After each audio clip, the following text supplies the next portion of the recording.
Hi everyone, I'm Ashley Bassett. And I'm Catherine Logan. And welcome to the Sports Docs Podcast. On each episode, we chat about the most recent developments in sports medicine and dissect through all the noise so you know which literature should actually impact your practice.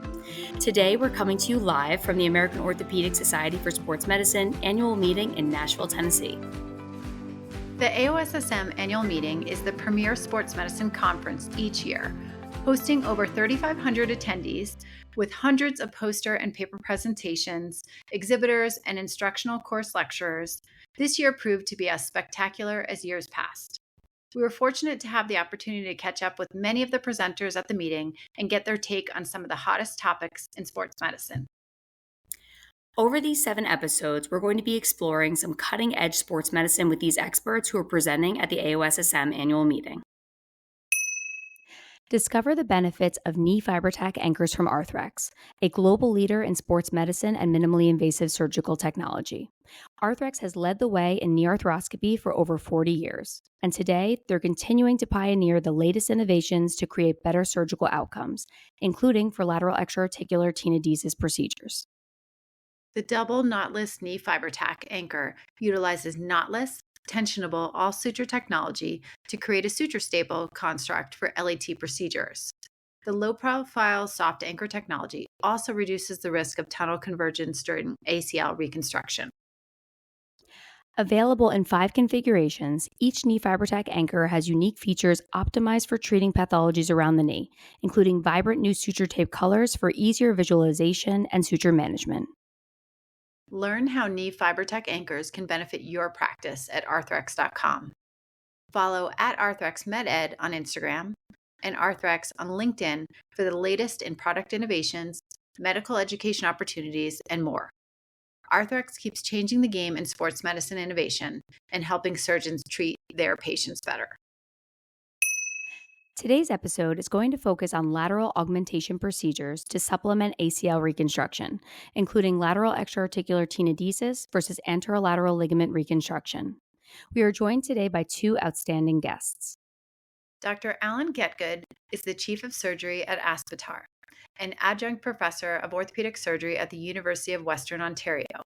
He is a clinician scientist who has secured over $9 million in peer-reviewed and industry-funded grants to build his research program focused on complex knee reconstruction. Dr. Getgood is a member of the AOSSM Board of Directors, the Herodicus Society, ACL Study Group, and was the program chair for the ISAKOS Biennial Congress last month. Dr. James Voos is a professor of orthopedic surgery at Case Western Reserve University School of Medicine and chairman of the orthopedics department at University Hospitals. He successfully launched the Drusinsky Sports Medicine Institute and served as the chief of sports medicine and medical director there. Dr. Voos is the head team physician for the Cleveland Browns, medical director for the Cleveland Ballet, and current president of the NFL Physicians Society. So without further ado, let's get to the exhibit hall. So Al, James, thank you so much for joining us on our show today, the Sports Docs Podcast, live at the AOSSM annual meeting here in Nashville. Thank you for taking the time out of your schedule to be here. Thanks for having us. Yeah, thank you very much. Yeah, we're super excited. So as you know, today we're talking about lateral extraarticular procedures to supplement ACL reconstruction. So Al, we're going to start with you. All right, so why should surgeons consider adding this lateral augmentation? I guess when we first started doing our studies looking at lateral procedures, I mean, if I sort of go back to why we started to look at it, one, having gone through 3 different fellowships with multiple very, very good surgeons, it was very clear to me that there was significant variability in the results of our surgeries. And that was frustrating. You know, when you're working with really good people, really good surgeons, you think, they're doing a great job. We're all trying to do as best a job we can, yet we have this variability in outcome. And, I think it was probably Julian Feller from Melbourne was one of the first people who really showed high failure rates in young athletes. Yeah. Up until that point, failure rates were really just, everyone talked about 2 to 5%. Yeah. Suddenly you're seeing these athletes under the age of 20, 18%, 20% re-injury rates. So, and then the ALL stuff then came in around about 2012. And, that's when we started getting really interested in this idea of doing something, a secondary procedure to try and reduce failure rates. And that's where the stability trial came about. So I think, answer to your question is, if you do ACL reconstruction and you're treating young athletes, you want to get them back to sport. You want them to, they don't really care about osteoarthritis usually the way down the track. They don't want to have an injury in the next season. They basically want to get back to play. And for me, it's an absolute no-brainer to be adding something in to try and reduce the failure rates. Yeah. Now, you kind of talked about the decreased failure rate and then not missing time playing, but what about from like a cost perspective, from like a financial cost for our healthcare system, but also from like a person cost? Is there any evidence that it is more cost effective to consider an LET with an ACL reconstruction versus just a primary ACL reconstruction? Yes and no. I mean, it really depends on your outcome variable that you're looking at. And, when you start looking at sort of at qualities based on, so quality adjusted life years, and you're looking at maybe a patient-reported outcome score like an IKDC or KOOS, most of our patients do really well. So, if you look at stability, we had 90% patients did very well, and most of them have very good patient-reported outcome scores. So, we're doing a good job. We've only got this 10% of patients that are having failures. And so, from a cost perspective, you're doing a lot of procedures to try and reduce one failure, right? So, the number needed to treat is like something like 14 or something. Yeah. So, the more expensive implants you're using, if you're going to use allograft and things like that, you're doing a lot of surgeries, and every single one of your cases you're going to add something that's going to put a major impact on the cost of your surgeries over the course of time. For that individual patient, though, it's a big deal. Yeah. And, when then you start looking at revision surgery and the cost of revision surgery, then for sure it becomes cost effective. So it's a bit of an interesting argument. Yeah, agree. And James, anything to add as far as like what you see as the benefit that we haven't touched? Yeah, as Dr. Getgood mentioned, the younger and younger patients are suffering ACL tears, and the stakes are higher, or at least the perceived stakes are higher of wanting to get back to being a high-level college athlete or whatever your future sport aspirations are. So if you can provide to that patient and a family one more layer of security that the surgery you're going to perform and all of this time that they're going to invest is going to have an improved outcome, I think it's incredibly valuable. And you add in now the way we can perform these procedures with very minimal time, very minimal morbidity.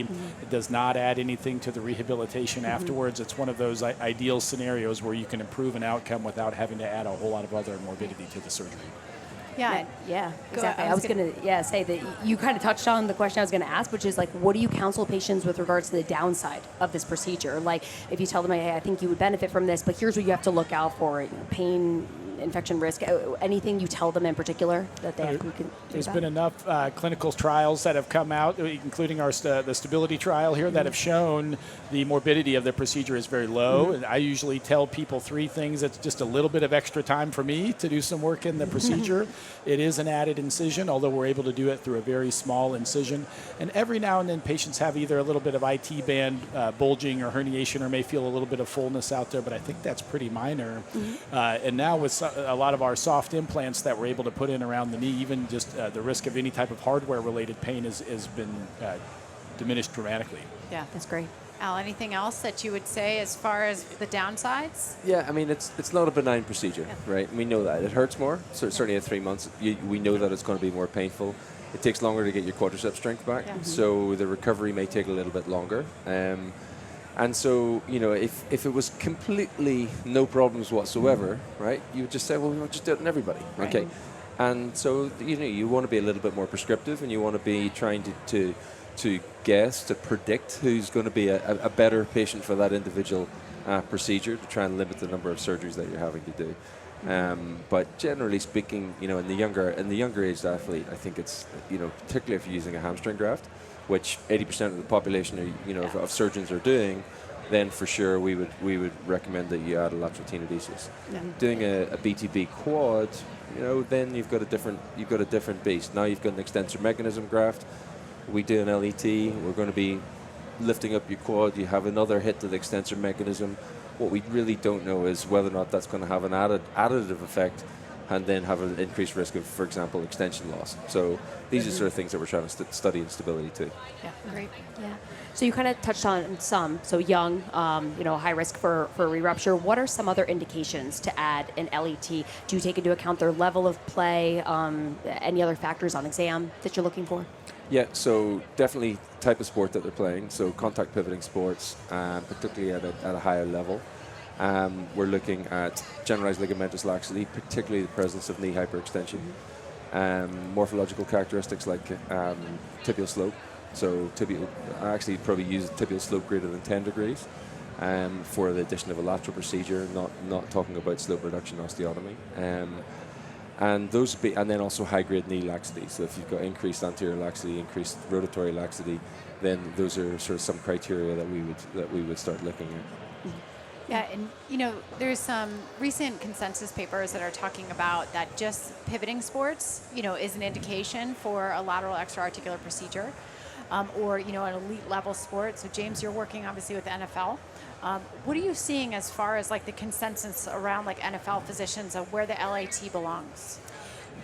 No doubt it's being used more, and in most of our bone patellar tendon bone procedures, we are doing that in isolation, but we are seeing an increased number of athletes that have come into the NFL having had a prior ACL, and then they have a failure when they're in the league. And I know personally, when I've done a revision procedure on 3 different NFL players have added that lateral-sided tenodesis. Remarkably, the players and their representatives are very knowledgeable about it, and they'll often ask. And so it's very much a part of our discussion with each of those procedures. And in all of the revisions we've done thus far in players of those levels, we've added it. And so it's nice that the research that has been done is real high quality. With Al sitting here with us is such high quality that even the players know it by name. And so I think it's been very influential. I think that shows what a good option it is to have. Yeah, definitely. So let's talk a little bit about technique. So what is your typical lateral extraarticular tenodesis technique? How are you approaching it? You mentioned a small incision. What are you using to fixate? Things like that. Yeah, I really like the modified Lemaire procedure. It's your own tissue. It's right there. You can literally do it through an inch or 2 incision. It's autograft, so from an economic side of things, you're using their own tissue, and then there's just one implant on the femoral side. So all of those allow for that cost effectiveness.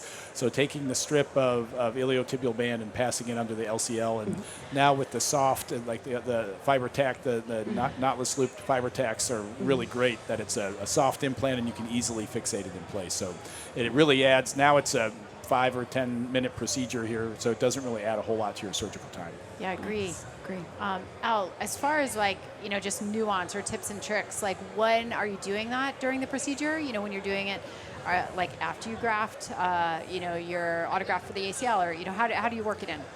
Majority of the time, it'll be at the end of the procedure. So you do ACL first, fix ACL, tension the tibia, fix tibia, then do the lateral procedure.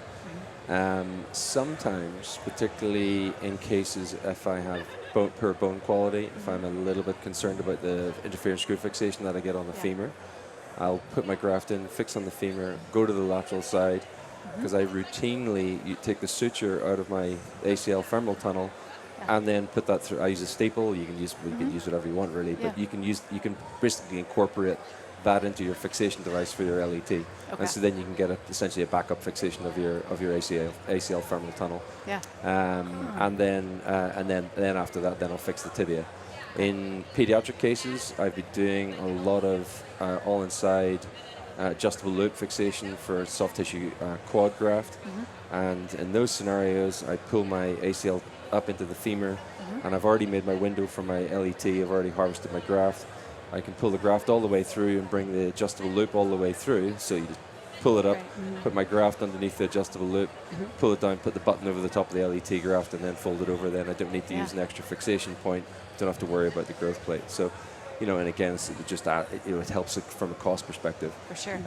But there's lots and lots of little things that we've learned over the years. I mean, when I first started, my incision was probably about 6 centimeters. Oh, sure. Now it's about 4 centimeters. It's much more proximal.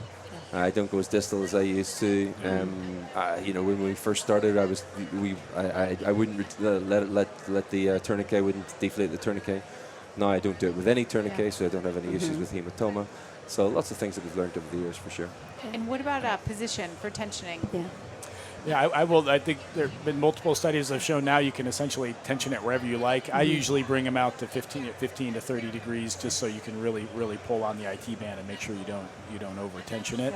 And I would add from one of the tip standpoints, if you're using suspensory fixation, I would either drill, if you're going to use a screw, I would drill the lateral tunnel before you pass your graft, or put your soft anchor in first, just to make sure that your LET tunnel or implant doesn't converge with your femoral tunnel, and particularly if you use suspensory fixation, you'd hate to clip your suture and pull. So I would, if we'd added from the tip standpoint, that's one that's been helpful. Yeah, absolutely. So now let's talk about LET versus ALL. We kind of been diving right into LET, so let's talk about ALL as well. So Al, you participated in a debate earlier today on LET versus ALL. I'm not sure it was much of a debate, though. It was pretty of a one-sided argument, okay. Right? Well, what do you think? How does LET compare to ALL in terms of outcomes? Like, why do you choose LET over ALL? What's the benefit? I think the first, we sort of have an ongoing debate, myself and Bertrand, and ultimately, if you look at the data very clearly shows that the Santi-Cote technique is very effective. Okay, it's very effective. It has similar failure rates, reduction in failure rates than an LET. So for me, it's more just all about generalizability. How easy is it to adopt the procedure? Their technique is using a specific hamstring tendon graft. You're bringing your gracilis tendon out of your outside in femoral tunnel.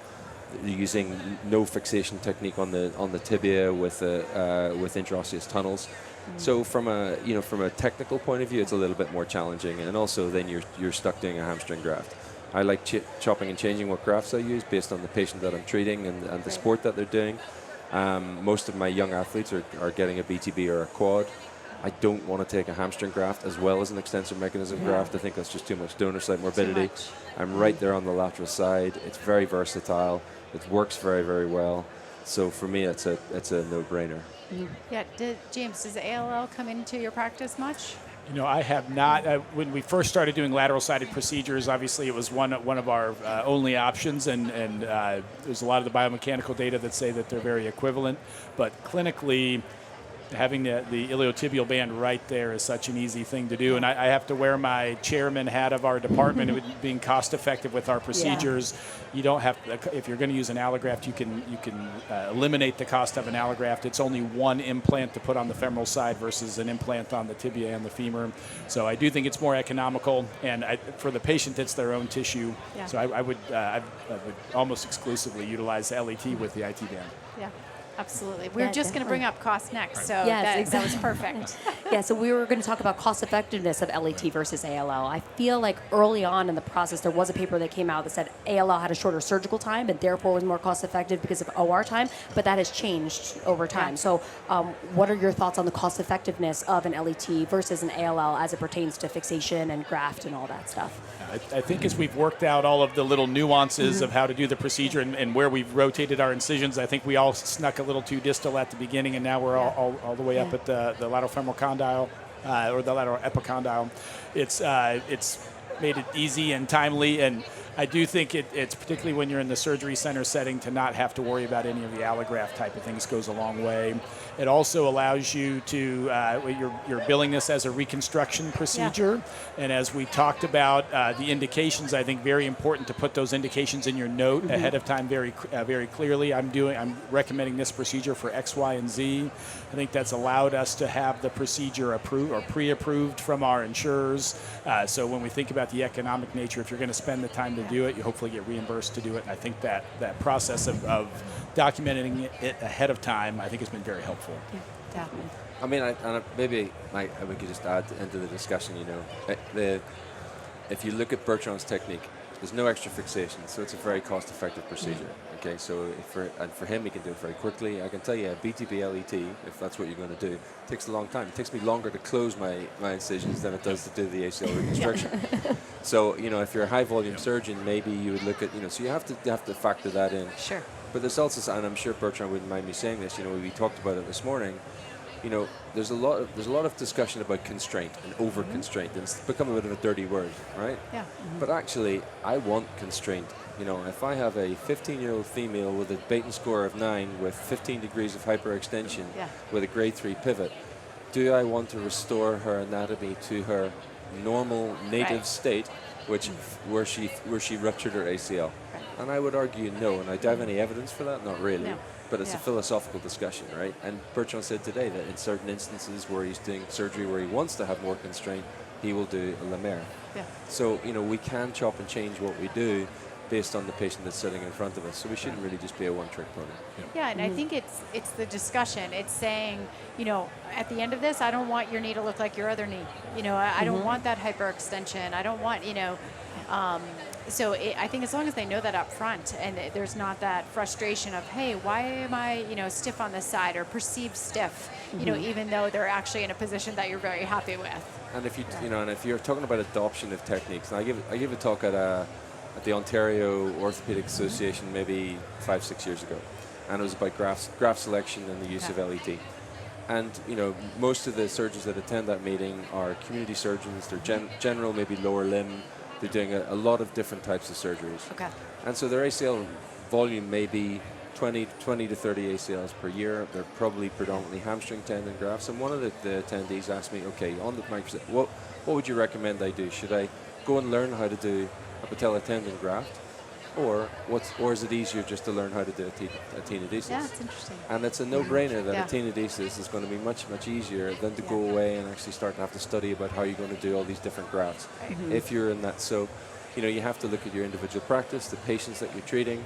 Most, some surgeons may not be treating that many high-level athletes or young athletes. Right. Most, their population may be an average age of 35, which therefore you probably don't see that many failures. So we have to be aware of what we're talking about. Yeah, good point. Definitely. Absolutely. So we talked a little bit about recovery with regards to this, and I know you said that there's no change, but is there anything that you tell the physical therapists to focus on? Like, are you worried about increased rate of stiffness? You mentioned quad is slower to recover. What are you telling your PTs or your patients to really focus on in that initial 4 to 6 weeks? Absolutely no change in rehab. Regain of quad. Massive important to get extension back and get it back early. Yes. I see on social media all the time, PTs complaining that surgeons are telling to slow their rehab down because they've had a lateral procedure. Complete disaster. Please do not do it. Lynn Snyder-Markler's here somewhere. She's always on at me. Please get the message out. No change in rehab. It's absolutely critical. Yep. Do you see anything, even though you're not changing the protocol, when you see someone come in at 2 weeks or 6 weeks, those like early sort of visits, do you actually see anything different? Are you an early career orthopedic surgeon or fellow eager to expand your expertise? JRF Ortho has some exciting news. Starting early in 2026, JRF Ortho is launching a quarterly traveling fellowship program designed to provide you with hands-on exposure to osteochondral allografts, meniscus, and ligament repair, all in a dynamic and simulating hands-on environment. Each fellowship will be led by distinguished faculty with opportunities to learn in different regions across the U.S. Fellows will also get an exclusive behind-the-scenes look at tissue processing with tours at our partner facilities in Denver. Every quarter, 3 outstanding candidates will be selected for this unique experience, and one of those quarters will be dedicated entirely to an all-female cohort, with both faculty and fellows coming together to advance women in orthopedic surgery. Applications open this September for the winter program, which kicks off in January. Keep an eye out for details and the application form at jrfortho.org and on social media later this summer. Want to learn more? Reach out to marketing@jrfortho.org. JRF Ortho, restoring movement together. Are you looking for expert orthopedic care close to home? Look no further than the Orthopedic Institute of New Jersey. With convenient locations across Morris and Sussex counties, OINJ brings world-class care to your neighborhood. From sports medicine to spine, hand and wrist, joint replacement, and foot and ankle, OINJ has fellowship-trained specialists in every orthopedic subspecialty. They offer rheumatology and physiatry services, making them your one-stop destination for musculoskeletal health. At OINJ, their nationally recognized physicians and surgeons combine cutting-edge innovation with compassionate care to help you recover stronger, faster, and better. Whether you're a weekend warrior, student athlete, or pro on the field, they specialize in getting athletes back in the game. The Orthopedic Institute of New Jersey. High-level care. Innovative treatment. Right where you need it. Visit www.orthopedicnj.com to learn more.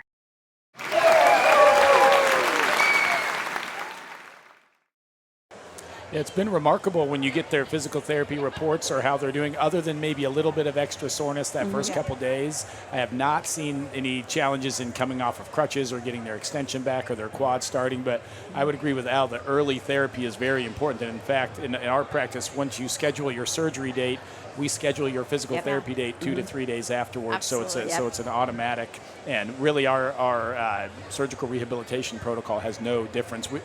So the therapists know they can take it and run. Maybe do a little more deep tissue stuff over the lateral side to mobilize around the incision to soften it up, but that's really it. Yeah. And they sometimes don't like the look of the wound, because you can't really close the full wound, and you shouldn't close the wound all the way distally. You're going to increase the risk of increasing contact pressures to the patellofemoral joint. And so you're going to have an opening, and if you're going to have an effusion, you're going to have a hemarthrosis post-op. It leaks out a little bit, so you get a little bit of swelling on the outside. You just need to reassure them it's going to settle, and everything will be fine eventually. I know. I also find that's also directly where their brace is often rubbing. Yes. So it's just, it kind of gets a little more beat up. Got a solution for that, though. No brace. No brace. There you go. No brace. No evidence. Zero. No evidence. Now, as far as when we're getting farther out, and return to play, obviously we don't make decision changes having an LAT, but while we're talking about ACL, I'd love to hear, because we talk about this all the time, like how do you approach the return to play? Are you using technology? Are you sending them to do any special tests? So James, let's start with you. Yeah, we've gotten much more in-depth in our return-to-play protocols, and there's the classic, you have your motion and your quad back and doing all of your return-to-play battery with the physical therapist. We have added the use of wearable technology in this, and now we're measuring more internal physiologic parameters where we put a muscle oxygen sensor on your quad and compare your non-surgical quad, which is the norm, to your surgical side, and we see how your quad continues to grow or to come back and reconsume oxygen. So that's what been another internal variable to help us return to play. So not only time and how you look with therapy, now we have these internal physiologic variables. And in our first patients we've done with this muscle oxygen trial, we have not seen a difference in the people that have had an LET versus with or without one in their quad coming back with the muscle oxygen consumption. So that's a small data point early in it to show that the quad does not appear to take a big physiologic hit with it. So that's been one of our newest additions here, and thus far has been very helpful. Great. That's great. Wow, this is the long-winded answer. Okay. This is like our favorite topic. So. Okay, Yes, so in my past life in Ontario, I had very, very little control of physiotherapy. Patients were coming from all over Ontario for surgery, so it was very, very difficult to control that. So in the post-operative visits, we'd often do return to sport testing at 9 months and 12 months. Most of the time at 9 months, I was doing that to show them that they had deficits to slow them down so that by 12 months that they would be good to go. I'd be using knee stability and essentially a measure of quad strength with limb symmetry index to give me an idea of return to sport. That's the easy answer. In Aspetar now, in Doha, we're very, very fortunate. We've got complete control of our rehab program. Every single ACL that's operated on there has to do the rehab in-house. And they get tested every 6 weeks with some form of objective testing. So starting off with isometrics, moving on to isokinetics, eventually doing a 14-item test battery by 9 months with motion analysis, force plates, calf strength, the tick, clinical examination. And essentially, what's amazing about that is that we get that data every 6 week time point in the follow-up. We developed a multidisciplinary team, so if patients are dropping off the normal recovery curve, they brought up at the meeting and we can discuss that. So if they haven't got their extension deficit and I'm burying my head in the sand not doing anything about it, I get called out about it, equally as do my colleagues. So it's fantastic. What they've done is they've recently published where if patients are actually able to pass the return to sport testing even before the 9 month mark, it doesn't have any impact on their risk of re-injury. So I think, time, yes, we talk about time in terms of biological healing and everything, but I think it's much more important that they have really good neuromuscular control. Yeah, I think it's the criteria. We do, even in my small clinic, like we start testing actually at 6 weeks. Very similar. You start little force plates, nothing really crazy, but each time they come in, it builds. And I think, one, it helps are they getting off? But then the other side is I feel like it's really gotten their buy-in because they know, shoot, I'm being tested again. And just so they know that they have those time points, and the therapists know. And I have therapists who say I don't want my patient to fail. So I think it helps everybody. It helps the outcome. It helps like our patients do better. But then it just gives them guidance. People just want to know, you know, what am I supposed to do? What do you expect of me? Like, what targets do I need to hit? Like, what milestones? And I think if you mandate it, it's really good, because if you're if you're mandating it, not so that, because then the physiotherapist can't sort of hide their patients either, right? You know, everything's out in the open. You know, we all have bad cases, right? You know, and so you got to put your big boy pants on and look at and work out what's happening. And I find that, you know, for me, it's such a learning curve with that, and you know, I think it really helps our patient population. With the data, it becomes very visible, and you can share it amongst the team. And we have a very integrated program where the physical therapists, the athletic trainers, the parents, and the docs, we can all have access to that information. So if somebody's doing really well, everybody can applaud them along the way. If they're falling off or falling behind, everyone can help to prop them up along the way. So I think the data is very helpful to serve as that test here to push people back and forth. And I think the other side is we're always testing both legs. And so not so much now, because I think we're now more aware of it, at least in our practice, but we would see somewhere around like 9 months, I'd be like, wow, your other side looks terrible. You know, just like their strength deficits, or, you know, they would just get a little sloppy with their mechanics because they are so, you know, focused on that surgical side. So it's a good way to sort of say, all right, I'm actually worried you're going to injure the other side, so let's make sure, you know, we get that, you know, dialed. I mean, I think the flip side of the argument as well with dealing with athletes, they're pretty smart. And they can often cheat the system. And as soon as they work out that you're looking at an LSI, they know how to get that 95%. You know, right? So, you know, you need to recognize that. And so objective testing is only as good, you know. And actually, when I was at Fowler Kennedy, our athletic therapist, probably it was more of the subjective assessment. It was much more impressive, just in terms of their landing mechanics, their patterning, and, you know, and I would have the AT just come and say, they're not ready. They're just, you know, and I, you know, it's like, okay, cool. And that's much more effective than me doing a quick Lockman, and you cannot get that sort of information. I agree. Awesome. Well, this was a great discussion. Thank you guys so much for joining us here. This has been great. Thank you for taking time out of your busy schedule. We really appreciate it. Yeah, you guys are awesome. We really appreciate hearing your insight. Really appreciate it. Thank you. Thanks. Thank you for listening to this episode of the Sports Talks podcast. We hope you enjoyed the discussion as much as we did. Make sure to subscribe on Apple Podcasts, Spotify, Amazon Music, and on YouTube to stay up to date on all things sports medicine. If you like what you hear, please consider leaving us a review or comment. You can also reach us by email at thesportstalkpod@gmail.com or find us on Instagram at thesportstalkspod. We love your feedback.